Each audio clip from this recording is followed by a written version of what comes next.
Hello, everyone, and welcome to this week's very special edition of Water Cooler Wednesday. I know I probably say that every time, but this time I'm serious. I just get excited every week. We have another special guest, and I tell people all the time, my I wasn't sure when I was setting up Water Cooler Wednesday about whether I wanted to do this, work within this format. But I've been loving it because I'm able to connect with old friends and new friends to talk about topics that we're mutually passionate about. And today is an old friend, Stephen Sless. I am so excited to have him here. As you can see, over the course of the pandemic, many of us felt like we needed to nurture something. Some of us got puppies, some of us had children. Steve grew that beard, which is marvelous. But there's more to Steve than just his beard. And so I want to introduce him. But in the meantime, please, if you are viewing this on LinkedIn, YouTube, Twitter, or Facebook, etc., definitely pop in, say hello. We can see all of your comments and we can throw them in here and talk directly to you. So any questions or comments throughout the time, please pop them in there. So who is this guy, Steve Sless? So Stephen Sless has nearly 20 years of mortgage industry experience, including 13 years devoted to reverse mortgages. He's also one of the only mortgage professionals to have earned the CLTC, Certified Long-Term Care designation, demonstrating that he has also acquired the critical tools necessary to discuss the subject of longevity and its acute consequences on a client's family, financially, physically, and emotionally years down the road. I've always loved that Steve has always pursued a deeper level of expertise in many different ways, and we're definitely going to get into that. Prior to joining Primary Residential Mortgage in 2019, he served as a top producing loan originator for Maverick Funding, branch director for Home Point Financial, and national reverse mortgage director for U.S. Mortgage Corp. After starting his tenure at PRMI as division manager, he opened the Stephen J. Sless Group of PRMI, the company's first retail branch dealing exclusively in reverse mortgages. The group has established a reputation for bringing a deeper level of knowledge of how housing wealth fits into a winning retirement income strategy. In 2021, when most of us were on the couch just depressed about COVID, the Sless Group decided, hey, let's expand, and opened its second branch in California. Steve, was this mostly just an excuse to travel to California more? Funny thing is, I haven't even been out there yet. I opened the branch and took a tour of the office with a phone. So, well, yeah, it would be you better get your butt out there. San Diego, but I haven't even seen that office yet. Well, when you finally go out there, I'll go help you look at your office. Yes, thank you. Stephen was promoted to division president and back to business. We're division president and reverse mortgage leader, overseeing all reverse mortgage related activities across the entire PRMI organization. Clients, strategic partners, and the industry have all taken notice of Stephen through his progressive use of seminars and videos, as well as his continued presence in the media, where he is regarded the go-to housing wealth source. In 2021, he was named a reverse mortgage industry game changer by Yahoo Finance. A frequent conference keynote speaker for NRMLA, the national voice of the reverse mortgage industry. He also gives seminars and learning workshops for homeowners 60 plus, their family and trusted advisors, so his audiences can make informed decisions and take control of their retirement. Stephen also does not have a college degree, and you normally don't put that in a bio, but that is the point of this conversation. How does somebody have such an impressive resume and without a college degree? And maybe it's because we put too much emphasis on college diplomas. So I can't wait to get into that. And I hope that you brought your questions for Stephen. But Stephen, first, I've got a couple questions for you. I warned you about this part. 6 and 60, It's a There you water go. cooler tradition. We're going to go rapid fire. You got 60 seconds for all 6 questions. If you complete all 6 within the 60 seconds, you will be the first guest ever to do so. So are you No ready for pressure. this? No pressure. Let's do it. Right. No pressure. All right. If you could fix one thing about our educational system in America, what would it be? Oh my gosh. Teach leadership skills and leadership and communication skills. Great. What is one thing that you would like to see stick around after this pandemic? Virtual networking. Nice. You have worked as a car dealer and as a reverse mortgage broker. Both of those industries have had, let's say, rough reputations in the past. Talk to us about integrity as somebody who lives their life through integrity. What's one lesson in terms of maintaining integrity regardless of where you go in life? Oh, integrity is your lifeblood. No matter what you do, no matter what space or industry you're in, if you don't have integrity, you have nothing. And at some point, people will see through a facade and call you out. Great. One notable trait of your favorite boss of all time? Boy, empathy. Oh, perfect answer.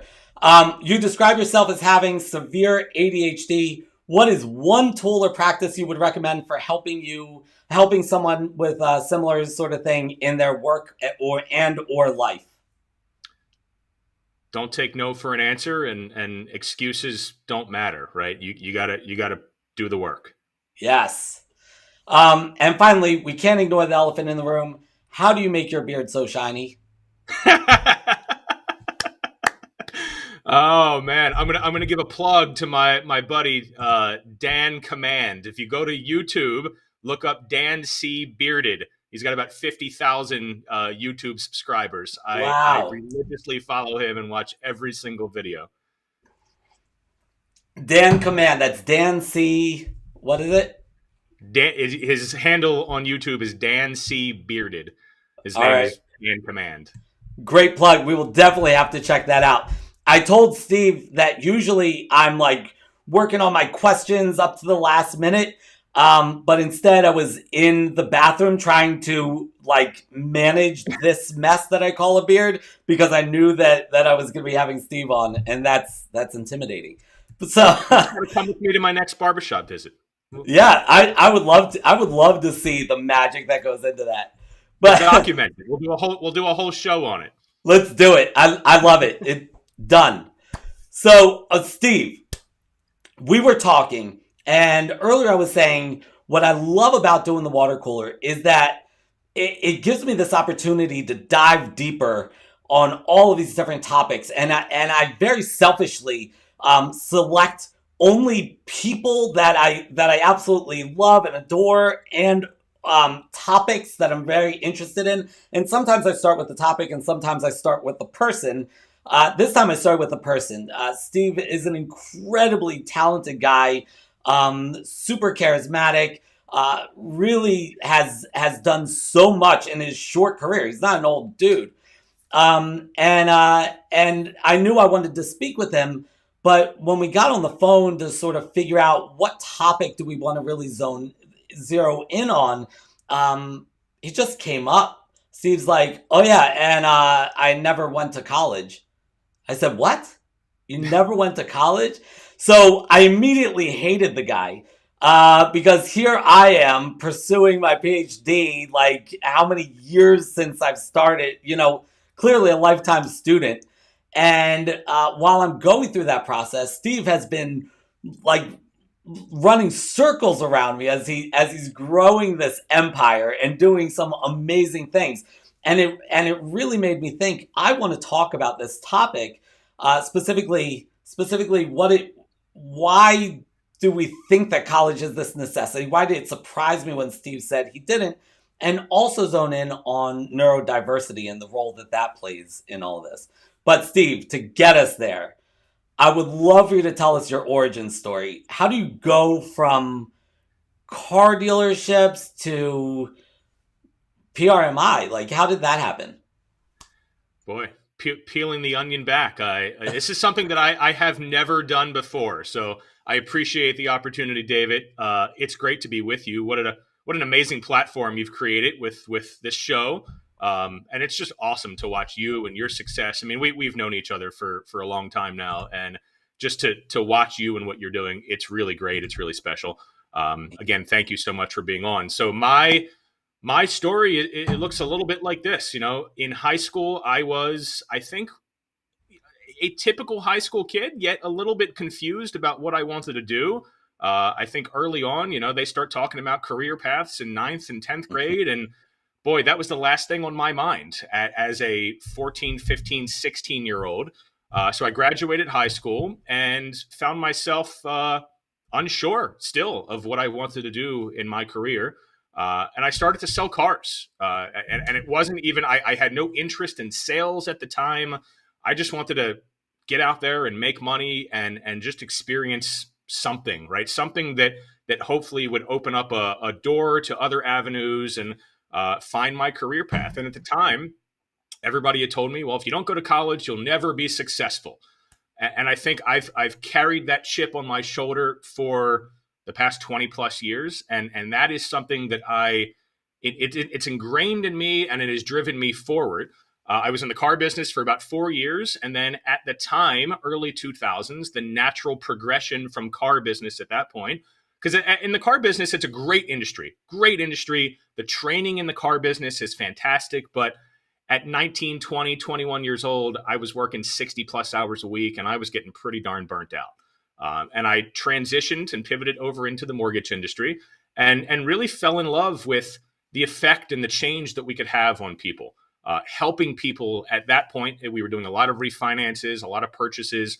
We were helping folks achieve the American dream of home ownership, or to save money and to live a better lifestyle, live a better retirement. And I just fell in love with the business. But more than anything, I fell in love with the control that gave me over my own destiny. And that is where my passion and my love for sales was really first developed. It was, okay, so you mean to tell me if I work really, really hard and I apply myself, I basically have no cap to my income. And I can pretty much write my own schedule and create my own hours. And I don't necessarily have to work 60, 65 hours a week.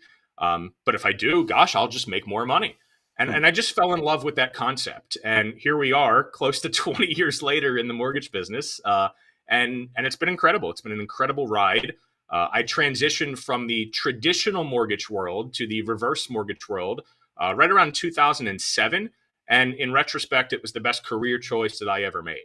I always say the riches are in the niches, right? I'm not one that believes that you can be all things to everybody, a jack of all trade, master of none. I really dove into the world of reverse mortgages. I studied not just the reverse mortgage, the product, but the concepts and the strategies of why housing wealth in particular needs to be a part of the American retirement income system.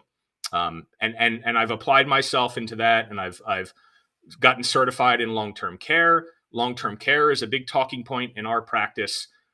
Since then, we've built an incredible team on both coasts. I now run the entire reverse mortgage operation for one of the largest mortgage lenders in the country. And quite honestly, I can't believe that 20 years has gone by. It seems like just yesterday I got into the business. Wow. So there's a lot there. One of the things is, did you get a lot of that pressure from your parents to go to college? Was it mostly coming from peers and others? Who was putting that pressure? I think my parents understood that school just wasn't for me. They were very supportive, always very supportive, but from an early age, I never took to the school system, right? I was a public school kid, and I don't want to say that the public school system failed me, because I had a lot of great teachers along the way that did their best to help me get to where I needed to go as a kid. But the school system itself and in general, falling into a system that just wasn't working for me, I had no interest in school. And to me, there was really never a decision, am I going to go to college or not?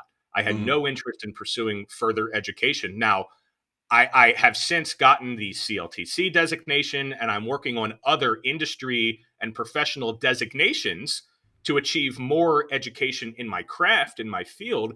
but that's something I'm super passionate about, right? And there was just nothing at that point of my life when I was in my early teens that I was that passionate about to say, you know what, I'm going to go for that and I'm going to pursue it. So my parents were very supportive in general of anything that I wanted to do. I think they trusted my gut. I was always a good kid, I think. I always made pretty sound decisions in life, had a good head on my shoulders. I just was like a lot of kids are, I think, in high school, just confused, right? We don't know what we want to do. Some of us don't know what we want to do until we get to, 40 and 50 years old. Yeah. Right. And sometimes those ideas change and we change careers, and you're right. It's a endless process for a lot of people. But so school is the bedrock of it all. That is your life as a kid, right? That's how we Yeah. measure your success. And so as you're struggling in that, what I've seen a lot is that if you're not successful in that traditional sense, it'll kill your motivation and self confidence generally because you're not successful. It's not like you have all these different options and different ways that you're measuring your success when you're a kid.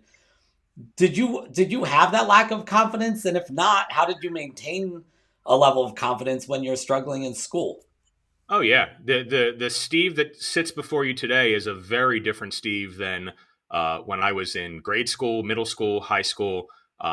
Today, I've been told by others that I have a swagger about me and that I have a command or a presence of a room. That was never me earlier in life. I don't want to say I was shy, but I was a little timid. Again, a little confused as to where I was going and what I wanted to do, and I lacked confidence. And I think the school system in general doesn't position somebody to have confidence. And in a way, it's almost like you either fit into this box or you don't. And if you don't, there's something wrong with you. And I was told countless times throughout my childhood, oh, you're just a lost cause, or there's something wrong with you, or my teachers would call my parents in for conference. We're just not sure what's wrong with him. Hmm. And in reality, in retrospect, I don't think there was anything wrong with me. I think I just didn't fit. I didn't check the boxes, right? I didn't fit into the mold of what the public school system teaches and fit into that curriculum. I wasn't interested in getting up at 6 o'clock in the morning to go to school. And I think the school system in general creates a robotic nature as you go through life, right? You go to school, you have 6 or 7 periods, a Mhm. bell rings, you get up, you move to from social studies to history to English to math, and you just live by this bell. Why do we have to live by a bell, right? If I'm not interested in a topic, why do I need to learn about this topic? And I'm Right. not bashing school, right? I think there are fields and industries where school is critical. I think education is paramount, right? I have 2 young kids, and I am obsessed with their education, but I want them to learn differently than I learned in school. I mean, my kids go to a Montessori school. Mhm. I believe, just personally believe in the Montessori philosophy. It's a philosophy that empowers and teaches leadership and teaches decision making, where I just don't think the public school system offers that. And it's a real shame, because there's a lot of kids that are in the public school system that are underserved, that have all this bright, beautiful potential. And unless they have a light bulb go off later on in life, or a mentor that says, hey, don't worry about what anybody else told you, just do your own thing and be you, they're going to go down a path that may not maximize their potential. Yeah. That's really powerful. Thinking as somebody who went through the school system with ADHD personally, and then also as a parent, and as a parent of one of my children that has dyslexia.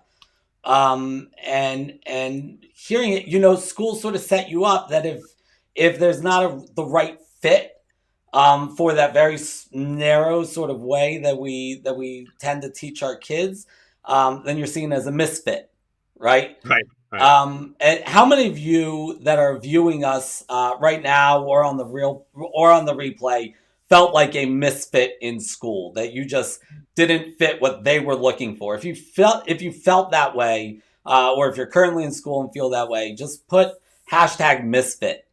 Sorry, that's so like Gen Z of me to ask them to do hashtag, but I'm learning. So, but I do want to It's your see how show. many You can do people. anything you want to do. Right. I do want to see how many people have had similar sorts of experiences where they felt like it just wasn't the right fit for them, but then somehow they feel that they're carrying the burden for that. Right? We're blaming the student when the onus is really on the school and the teachers to teach their student. And you were talking about confidence, and I had asked you off camera about the imposter syndrome. You know, we our episode with Robin Knox talking about the imposter syndrome was one of our most popular episodes, and we really dove deep into that. But have you suffered the imposter syndrome in your earlier career, and if so, have you gotten over that? How have you gotten over that?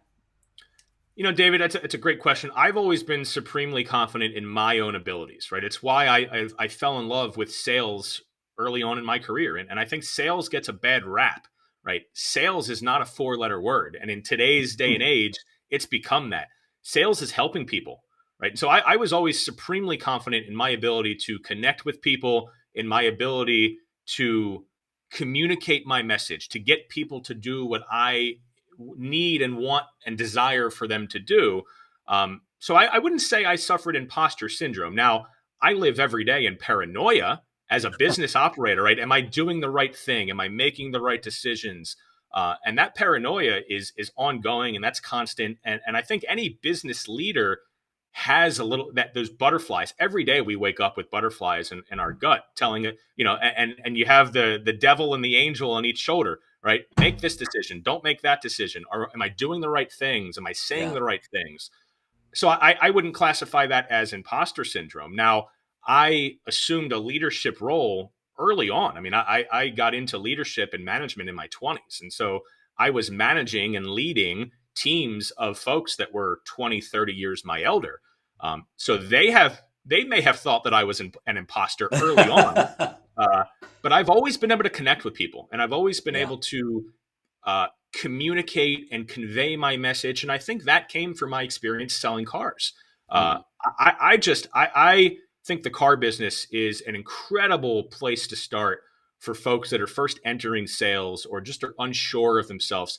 Learning sales, that ability to sell and to speak and to connect and to look somebody in the eye and have a real interpersonal connection with somebody, to build real rapport, right? I think we think of sales, and most salespeople, they just want to make a sale, right? They just want to they build this BS rapport with somebody, just to get to an endpoint in the sale. But what the car business taught me, you got to build real connection with people. You got to build real rapport with people, and if you do so, and they trust you, people buy from you. They don't buy your product, right? Your product doesn't matter. It doesn't matter what you're selling. It matters who you are and your ability to connect with them.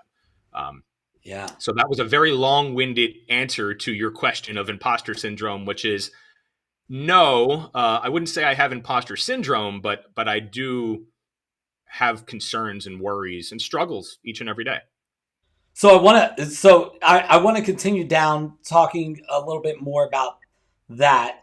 But first, I don't want to skip over what you just said, talking about sales. Anybody who knows me, anybody who watches these things regularly knows my relationship with sales, that I don't love sales.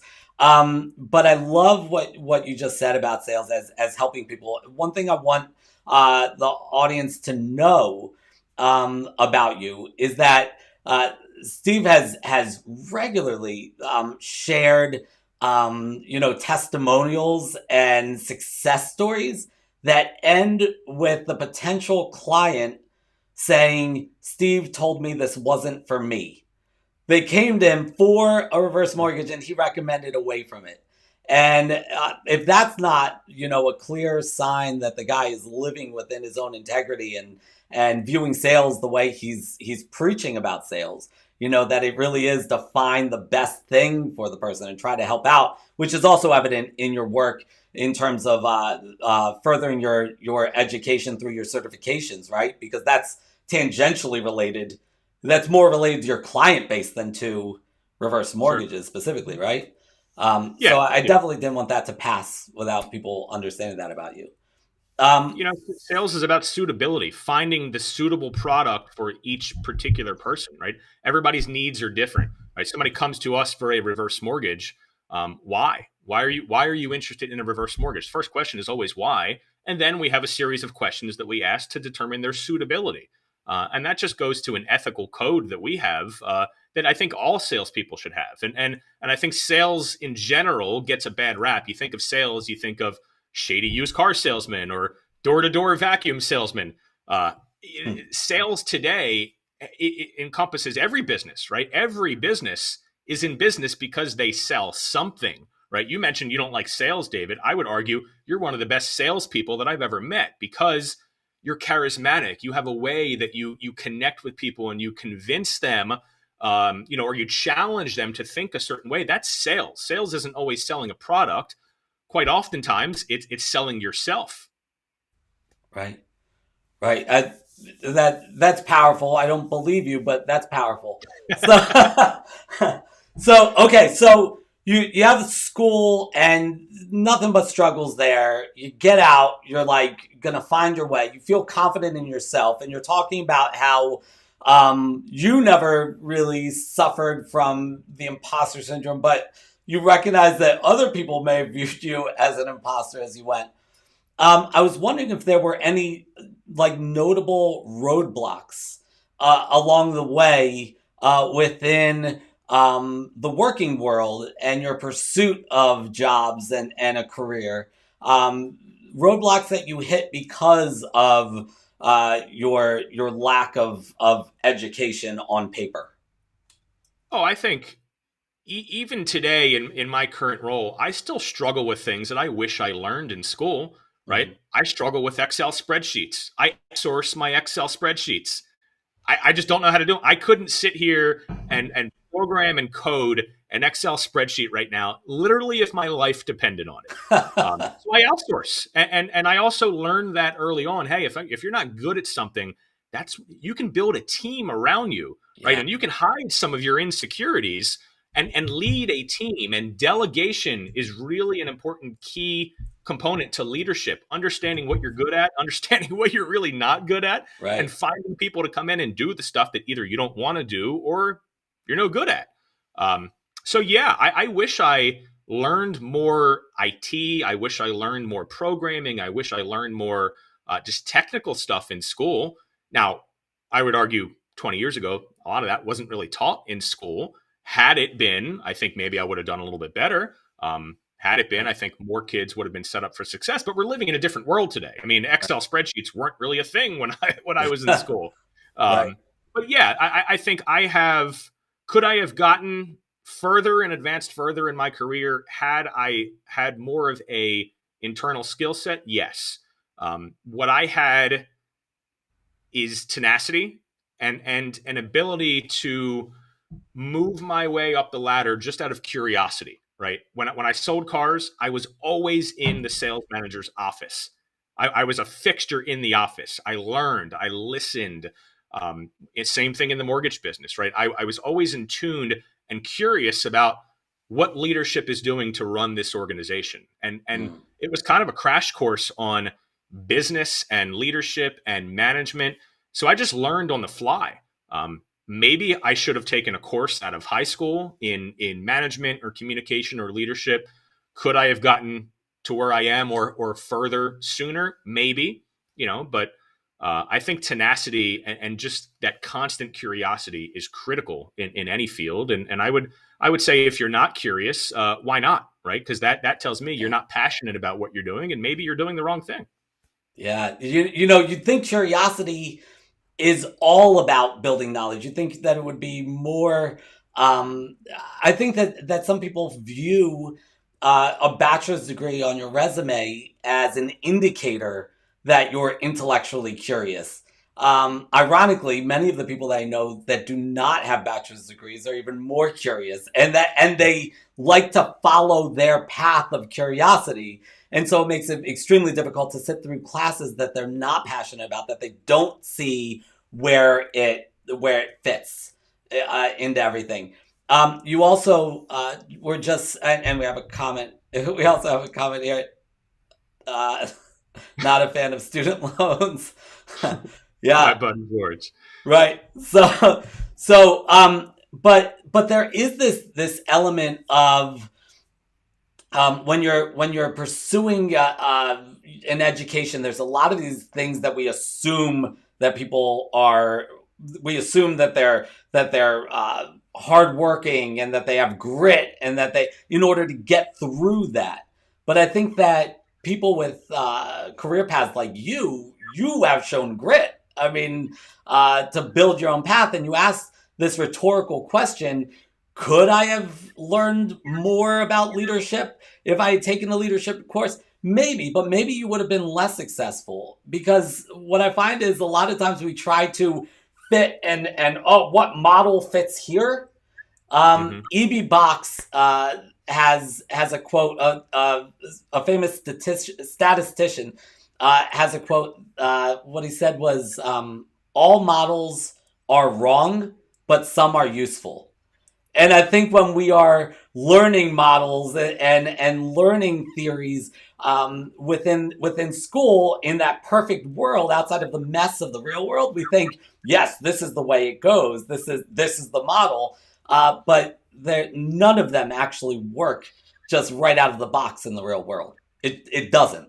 You know, I think too. I've hired people throughout my career with 4-year degrees, people with masters, bachelors.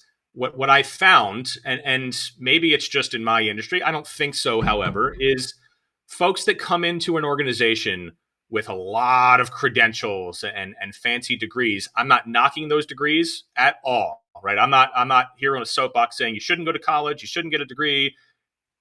To each their own. What I've seen, however, and through my experience, I've seen that they come into an organization with a sense of entitlement, right? And you can't discount. You mentioned grit and you mentioned tenacity. Earlier on, I mentioned that chip on my shoulder that I carry with me each and every day. You can't discount that. And push comes to shove, right? Who's going to move up an organization? Who's going to be hungrier? Who's going to be more tenacious? Who's going to be more aggressive? Is it going to be that person with the chip on his shoulder that was told you can't do this because you fit into this box or you don't fit into this box? Or the person who went and got their 4-year degree and comes into an organization now thinking, I know everything about everything. Right.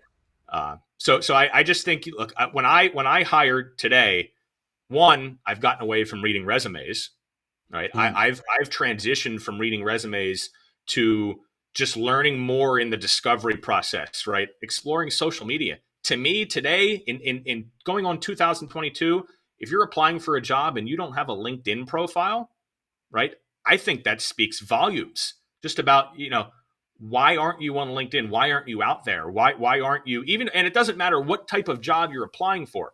Social media is such an incredible tool, right? And I don't want to get too far ahead of ourselves, but brand building and reputation management, to me, if it's the way that somebody carries themselves, it is their swagger, it is their enthusiasm and their passion for the work. It's not about what degree you have. It's not about what's on your resume or what impressive thing you've done in your career or your life. Some of that matters. And again, I'm not here to bash college degrees. When I told my wife the topic of the show, she's like, "You're going to go on and show and tell everybody not to go to college?" No, I am not. Yeah, my kids are not allowed to watch getting this her episode. master's right now, and so she really took offense to that. I'm like, no, if you want to get your master's, get your master's. If you want to go to college, go to college. I'm just here to say, look, I don't think it's as important as it was 20 years ago. I think it's overvalued, and I think there's a lot of folks out there that could really thrive if given the opportunity, that perhaps just don't have the credentialing or the degrees that society deems appropriate for certain roles. Yeah. I'm often asked by undergrad students whether they should get a master's, specifically in IO psychology, by master's students whether they should go on to a doctorate. And typically I say, if it's just for the paper, you shouldn't do anything. I mean, because there's always a better path, one that makes more sense rather than just chasing credentials. We have this question. While some individuals study, others gain experience, do you think that employees who have all the right papers might suffer as they have to catch up with others who started to work earlier. Is it potentially this game of catch up that people are what's it called, that people are putting themselves into? Yeah, it could be. I Sorry. also think it's on the organization to support your employees and to provide further education and opportunities for growth and opportunities for enhancement, right? Don't rely on schooling to be your education for your organization. For us, we always promote and push uh, other opportunities to expand your horizons. We've become students of retirement income, right? There's a lot of retirement income courses that you can take. Yeah. The RICP program, retirement income certification. For me, it was the certified long-term care designation. There's all kinds of education that's out there. So as an organization, whether you're a Fortune 500 company or a startup, if you're not investing in your employees, right, you're not going to maximize their potential. And while it is on the individual, the employee, to ultimately, do what's best for them in their career, I also think a lot of responsibility in today's day and age has to be on the organizations to continue to feed into and invest into your workforce. Yeah, and I want to explore that, the many different paths of where you have educated yourself and where people have the opportunity to educate themselves that are not a 4-year degree. But I want to challenge you first, just to represent your wife here. This is so for me going back to school for my graduate degrees as an old man. The reason I did that was because I looked around me and realized that facts were becoming were becoming sort of were blending with opinion, and it was not clear, and people were just making up their own facts, and there was just so much fake. And you talk about LinkedIn, there's so much fake on LinkedIn, people just saying things, and maybe they had a personal experience, but that doesn't mean that it's therefore true, and sometimes it's just not true at all. You see a million people posting about that person who showed up late to the interview and had no Right, right. experience, and then I hired them, and then you see the exact same thing as somebody else's. You see debunked studies being cited. That's literally why I decided to go back and further my education. What would you say? What would you say to that? Where do you find um, how important is education in some form, I guess? And where do you find that education if it's not through a 4-year degree? I think if you're not learning every day, you're dying every day, right? Yeah. So education is paramount in life, right? The old saying, you learn something new every day. I think that's true. Now, I think we should all be, as society, again, curious and inquisitive. You should always be striving to learn more every day. But I think education is critical now, whether that's a 4-year degree or whether that's just going back to college to get a bachelor's for the first time. That's up to you, and it's also it depends on your field, right? My wife is in the medical field. In order for her to get to a certain level that she wants to get to in her career, she has to have a master's, right? There is no, oh, you can get here without a master's. That doesn't exist in her field, and it's medicine, it's medical, it's people. It probably shouldn't exist in that field, right? So there are fields that further education, more official, I guess, quote unquote, education is paramount. For me and our business and in other organizations, that may be, listening to podcasts or watching podcasts, right? Much of the information that I consume every day is through YouTube. I have 5 or 6 podcasts that I follow, most of whom are CEOs, business executives, business coaching, and I'm obsessive over it. I get my day started every day. I drop my kids off in the morning and I listen a half an hour on the way home to some type of podcast, whether that's sales oriented, leadership oriented, motivational podcasts. It's just my routine and it gets me going. And Mhm. that's right away. I'm starting off my day learning something new. And then I can Right. go apply that something new to my practice and as I'm leading the organization. But education is everything, man. Great. You're constantly developing yourself, and I love that. I knew that about you, that you are constantly developing yourself. But there's so many fake facts. There's alternative facts on one side and my truth on the other side, and it's like, but what about the facts? What about the truth? What about the evidence?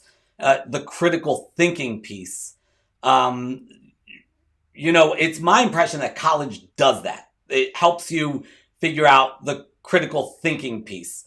But of course, college also introduces a bias as well. And so I don't know if that's true or if that's my biases saying that.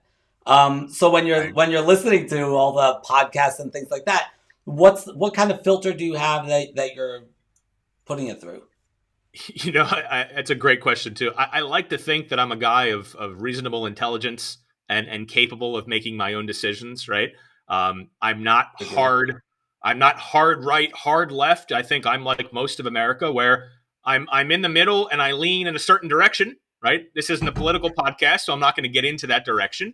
Yeah. But I think I have the ability to understand the other side of things and to kind of flush out the noise and use my intelligence to see through, who's authentic and who's not. Right. We've all seen the pictures on Facebook or LinkedIn of some guy who claims to be some big CEO, multimillionaire in front of a Learjet right, at some airport with a Rolls Royce in front of him. And we know that's a staged photo because we've seen the same backdrop with somebody else photoshopped into that same photo. All right. And Fine, the same person is Steve. probably in their basement taking that I, picture. I I get it. I get it. This is not real brick. That's vinyl. Fine. Okay. Now that we're both exposed, go on. This is more. Well, I'm not going to go there. Never mind. I was going to say something totally could have been taken really the wrong way. No, I think you got to have a level of intelligence, and you got to form your own opinions, and you got to be able to flush out the noise. I mean, in your heart of heart, you know what's real, you know what's fake. Now, unfortunately, right, the media is very biased these days. Social media is very biased these days, and a lot of universities are very biased these days. I would say more universities have a political lean to them than don't, right? And that's dangerous too. News should be news, school should be school. It should be straight facts, like you said, but unfortunately, it's not. So then it really comes down to being authentic to yourself, having a real moral compass and an idea of the world and your surroundings, and then just being able to make informed and educated decisions based on you being able to consume information and formulate your own opinion. Cool. So this is I don't want to miss this opportunity because I know this is the only time that you'll talk publicly about this. But having ADHD, we know about the challenges that presents. Does it also give you superpowers? Like, what is there anything within your own success that you attribute to the way you think with an ADHD brain? To me, it all comes back to the chip on my shoulder that I carry every day. Right. I was diagnosed with ADHD in elementary school. Right. So we're talking 8, 9, 10 years old. And Yeah. I, quite honestly, I haven't thought about that diagnosis until you brought it up the other day. I tune it out because it doesn't matter. Right. It Yeah. doesn't matter to me. I don't take meds for it. Right. I just work through it. And if I think differently than somebody else, or if I process thoughts differently than somebody else, or if it takes me longer to complete a task because I'm trying to accomplish 10 things at a time, and I have trouble focusing on one thing, then that's just part of my life, and that's just something that I have to manage. But I was told, oh, he'll never be he'll never be what he's supposed to be because of this or because of that. Screw that. This is the last time I checked. We live in the United States of America, David, where dreams can come true, and not to sound all cliche, but where else can you go and create? You said an empire. I think if I were to say, do I have an empire today? On a scale of 1 to 10, where am I at in my career as opposed to where I want to be? I'm probably at a 3 or 4. Right? I am nowhere near where I want to be, and I challenge myself every day, and And I get pretty upset at myself sometimes for not being further in my career. Yeah. But nobody is going to tell me that I can't do something. And that is stuck with me from elementary school through the education system, through my career. If you tell me I can't, I'm going to show you how I can. Yeah,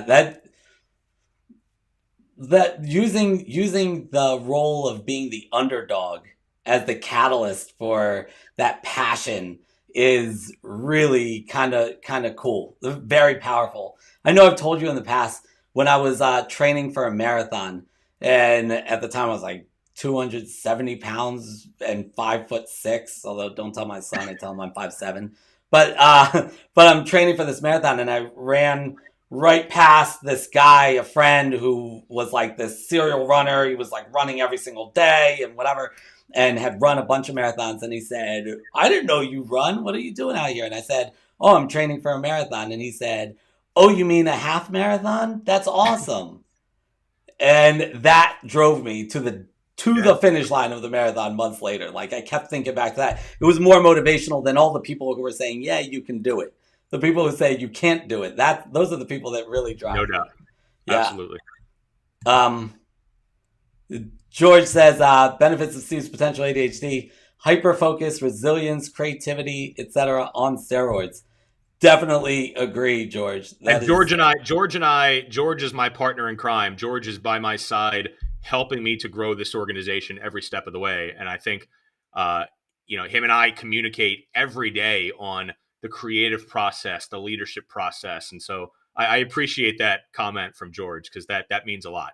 I don't think many people know me better as a business operator than George does. That's awesome. So when you, we talk about diversity and inclusion a lot on the water cooler, but when you think about how you operate as a leader, as a hiring manager, as somebody who is responsible to build your teams, right? And you're looking for the best people possible. Has your struggles through school and your atypical, not going the college typical career path to get into this leadership position, has that influenced how you look at your candidates when you're looking to hire? Yeah, I think we've hired a lot of underdogs that have that chip on their shoulder, right? Do I look for that? No. I mean, I hire everybody based on their abilities and their unique skill sets and talents and personalities and passion and energy, enthusiasm, all of the above. But I'm one that's willing to give somebody chances because somebody gave me a chance, right? I've been given a lot of chances along the way. I've also crashed and burned several times along the way, right? There has been the highest of highs and the lowest of lows. And having gone through all of that and understanding it, with hindsight being 2020, I want to take people under my umbrella and wrap my arms around them and say, "Hey, we're building something really unique and really special. Come with us," right? We need you because we want your skill set and we want what you bring to the equation, but we also want you to be a part of this journey with us. And these are folks that maybe wouldn't be given these opportunities in other organizations. Many of folks on my team don't have a college degree. They may not have a resume that would justify the level of income that they're making, but we've given them an opportunity, and I believe everybody should get an opportunity. And that's just what sales in general provides, right? It doesn't have to be the mortgage business or the car business. You could be selling copiers. You could be selling anything. It's that ability to maximize your own potential that is key today, especially in 2022 or going on 2022. Right. Everything you said today is so dead on, and I think we're going more in that direction. And looking at, especially now when we have this tight labor market and it's hard to find people and keep people. I think we're gonna continue to move away from having these arbitrary things like a 4-year degree for a sales position or whatever it is, because all that does is limit our applicant pool. And we look at these things and we make these generalized we have these generalized ideas about what it means to have a 4-year degree, because what it means to me to have a 4-year degree. But clearly, if it's curiosity or grit, intellectual curiosity or grit or a network, you have all of these things, and you have fostered this network. And the same way that I will pick up a phone and call an old professor for some guidance, you have those old professors in your life. When you have a mentor in your life, I've seen they stick around throughout your life. They're sort of there, and I think that that's such a valuable resource. And so when people are thinking that you need a 4-year degree for these things, I think we really do need to start thinking differently about that. Yeah, mentorship is huge. I was very lucky, and I'm eternally grateful in my career to have had incredible mentors. Right, the first manager that I had in the car business, I was 19 years old, and he said, "Look, structure your own deals. Right, basically negotiate on your own behalf. Right, if everybody listening has probably bought a car or two or 10 in your life. If you've walked into the dealership, you sat down to buy a car. Right, you talk to a salesman." And next thing you know, the sales manager comes out, and and then the finance manager comes out. And I was 19 years old, and my manager at the time said, "Structure your own deals. You don't need me, right? I'm going to teach you how to do this." And that empowered me, and it helped me to learn and blossom and grow. And I think it enabled me to get into leadership and management a lot quicker because he trusted me, right? I wasn't going to screw it up. He trusted me to go out and structure my own deals, negotiate on my own behalf. And I've had mentor after mentor, 5, 6, 7 mentors in my career that have kind of put their arms around me and taught me. Like I mentioned earlier on in the show, when I sold cars, I was always in the sales manager's office. He didn't have to let me in there. They didn't have to let me in there. They didn't have to let me be privy to a lot of the private conversations that were going on, some of the hiring and firing decisions. I learned all that at an early age, and I did so because I had really incredible mentors that allowed me to be me and allowed me to blossom and grow and learn, and that's critical. So I would say if anybody is struggling in business or you're struggling with a career path, find somebody that does what you want to do, or somebody that you aspire to be like, and go be with them, even if it means going 4 steps backwards in income. To just take that knowledge and spend a year and learn from them. I think it's going to be huge in your career to have that level of mentorship. Yeah, that's beautifully said. Really, there is no one right path, and that sort of finding the mentor and doing whatever you need to study under them. That existed way before colleges existed. That sort of mentorship and that sort of structure for learning. And I think if anything that I'm taking away from this, it would be that there's no one right path for people, and so we need to be open to the universe and to all of the different options that are in front of us, and not be pressured into doing one thing or the traditional thing. I think so much of your success, looking from the outside in, seems to be because you do it your way. You're a master at branding, and you've branded yourself in a very specific way. You have decided who you are, and you tell the world who you are, and it's up to them to accept it or not. But this is you are you, and you're unique, and you do it your way, and you've been incredibly successful. And if you're calling this 3% or 3% of your empire, well, that's pretty 3 or 4. that's a pretty impressive empire. And that's really exciting, and I believe you. That you're only 30% of the way there. I appreciate that, man. But yeah, so I want to thank you for being here with us, and for sharing this. I think that it's incredibly valuable. I've reached out to a couple people beforehand to specifically invite them to this, because either they struggle with ADHD or some other neuroatypical sort of thing, or they've struggled by which path to choose. And I think that you are such a a great role model for just being able to, even the part where you're like, you don't know how other people think. So why would you care if your mind works differently than theirs? You're just doing your thing, and I love that, and putting in your best effort. Um, so I want to get your final thought, but first I want to invite everybody to next week. I'm so excited. This is a long time coming. We're going to be speaking with Van Smith-Venter.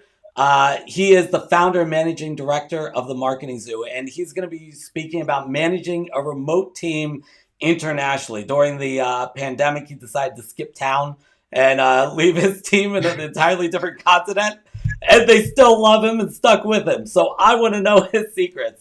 And if you do too, then make sure to be back here next week, same time, 12 p.m. Eastern Standard Time. Steve, if people want to get in touch with you, what's the best way to do that, besides for lifting their phone, opening their camera, and just hovering that over your QR code up there? Yes, that is certainly the best and easiest way. You can also connect with me on social media at More with Sless, or just search my name, Steven Sless. Facebook, LinkedIn, Instagram, YouTube. We have a great YouTube channel with a lot of informative content. The Stephen J. Sless Group on YouTube. Our website is theslessgroup.com, theslessgroup.com, or just pick up the phone and give us a call. We'd love to chat with you. 410-814-7575. Steve, it has been a complete honor. I know that this was a vulnerable topic to speak about for anybody, and I'm so glad that we were able to speak to you, because normally the people that go out there and talk about different career paths and having ADHD and stuff, they typically look like me. Like when I tell people, I suffer from ADHD, they're like, no kidding. I think we need more people to speak out and just be the role models that so many people are looking for. So I truly appreciate that. Do you have any final thoughts for us? Normally I would ask for homework, but this seems like an anti-homework sort of episode. Hey, I'm so grateful and appreciative of the opportunity and the platform that you created. This platform is just insane, and what you're doing is insane, and it is so cool to see you just take it to a different level with your keynotes and your public speaking and this platform and the consulting work that you do. It's awesome. Final thoughts would be this. I think don't get stuck in a narrative that society paints for you, right? I think the human condition is, when the going gets tough, to curl up in a fetal position on your bed and suck your thumb. That's just not going to work, right? You got to plow through the adversity. You just got to push forward each and every day. And, whether you have a degree or whether you're somebody straight out of school and is just looking for that right path, just do you, right? And trust your gut, trust your instincts, find great mentorship. And those are my closing thoughts. And again, David, just really great to be with you today. I love it. Thank you. And thank you all for tuning in. If you are catching the replay on any of the many channels where we broadcast this, please leave comments and questions. We'll continue to monitor that. And make sure to tune in next time and to reach out to Steve when we talk about mentorship. He is definitely somebody you should know. All right. Thank you all.